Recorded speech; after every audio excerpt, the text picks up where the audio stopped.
ডিম ছাড়া যে এত মজার একটা নরম তুলতুলে জালিদার সুজির কেক বানানো যায় আপনারা না দেখলে বিশ্বাসই করবেন না। বন্ধুরা, কেকটা কিন্তু ভীষণ ভালো হয়েছিল। বাড়ির সবাই কিন্তু পছন্দ করে খেয়েছিল আর বানানোও কিন্তু ভীষণ সহজ। আপনারা কিন্তু যে কেউ খুব সহজে বানিয়ে নিতে পারবেন। যারা প্রথমবার কেক বানাবে তারাও কিন্তু বানিয়ে নিতে পারবেন। চলুন তাহলে শুরু করা যাক। সবার প্রথমে নিয়ে নেব এখানে আমি 1 বাটি সুজি। তার জন্য দিয়ে দেবো এখানে হাফ বাটি ময়দা। বন্ধুরা, ময়দাটা দেওয়ার সময় আমার ক্যামেরাটা বন্ধ হয়ে গেছিল, তাই আমি বুঝতে পারিনি। আর এখানে নিয়েছি আমি হাফ বাটির থেকে একটু বেশি চিনি। তোমরা যেমন পছন্দ করো মিষ্টি খেতে তেমন দিয়ে দেবে। তার সঙ্গে দিয়ে দেবো 1 চামচ গুঁড়ো দুধ। গুঁড়ো দুধটা দিলে কিন্তু কেকটা খেতে অনেক বেশি ভালো লাগে। তারপরে দিয়ে দিলাম এখানে আমি 1 বাটি দুধ। বন্ধুরা, দুধটা কিন্তু একসঙ্গে দেওয়া যাবে না, অল্প অল্প দিতে হবে। প্রথমে আমি 1 বাটি দিয়েছি, এবার দিয়ে দেবো আমি হাফ বাটি। এখানে কিন্তু আমার 1.5 বাটি মতো দুধ লেগেছিল।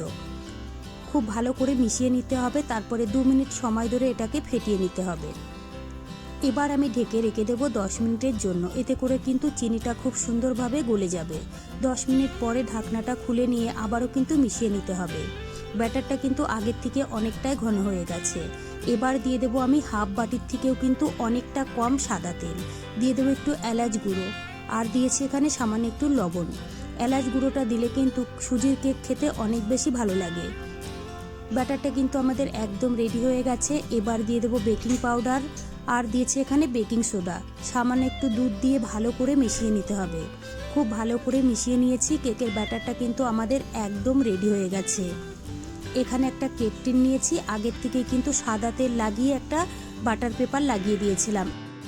এবার আমি কেকের ব্যাটারটা ঢেলে নিলাম। উপর থেকে লাগিয়ে দেবো একটু কিশমিশ আর দিয়ে দেবো পিস্তা। এতে করে কিন্তু দেখতে ভীষণ ভালো লাগবে। তোমরা চাইলে কিন্তু টুটি ফুটিও লাগিয়ে দিতে পারো। খুব ভালো করে লাগিয়ে নিয়েছি। 10 মিনিট আগেই কিন্তু আমি একটা গ্যাসে কড়াই গরম হতে বসিয়ে দিয়েছিলাম। একটা পেপার আর একটা জালিও বসিয়ে দিয়েছি। এবার আমি কেকের বাটিটা বসিয়ে দিলাম। বন্ধুরা, একদম কম গ্যাসে আমি 40 থেকে 50 মিনিট ঢেকে রাখবো। 50 মিনিট পরেই দেখবেন কেকটা সুন্দরভাবে ফুলে উঠেছে। 50 মিনিট পরে আমি ঢাকনাটা খুলে নিলাম। দেখুন বন্ধুরা, কেকটা খুব সুন্দরভাবে হয়ে গেছে। এবার আমি গ্যাস অফ করে নামিয়ে নেব। তারপরে কিন্তু ঠান্ডা করে নিতে হবে। কেকের কালারটা দেখেই আপনারা বুঝতে পারছেন কতটা সুন্দর হয়েছে। এবার আমি কেক টিন থেকে কেকটা আলাদা করে নেব। একটা প্লেটে আমি কেকটা তুলে নিলাম। দেখুন বন্ধুরা, পিছনের কালারটাও কিন্তু ভীষণ ভালো হয়েছে, আপনারা দেখেই বুঝতে পারছেন। এবার আমি বাটার পেপারটাও তুলে নিয়েছি। বন্ধুরা, দেখতে যেমন সুন্দর হয়েছিল, খেতেও কিন্তু ভীষণ ভালো হয়েছিল।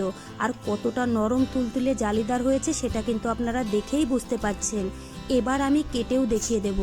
কাটার সময়ই আপনারা বুঝতে পারছেন কতটা নরম হয়েছে। দেখুন বন্ধুরা, এবার আমি একটু ভেঙেও দেখিয়ে দেব। দেখুন বন্ধুরা, কতটা সুন্দর হয়েছে।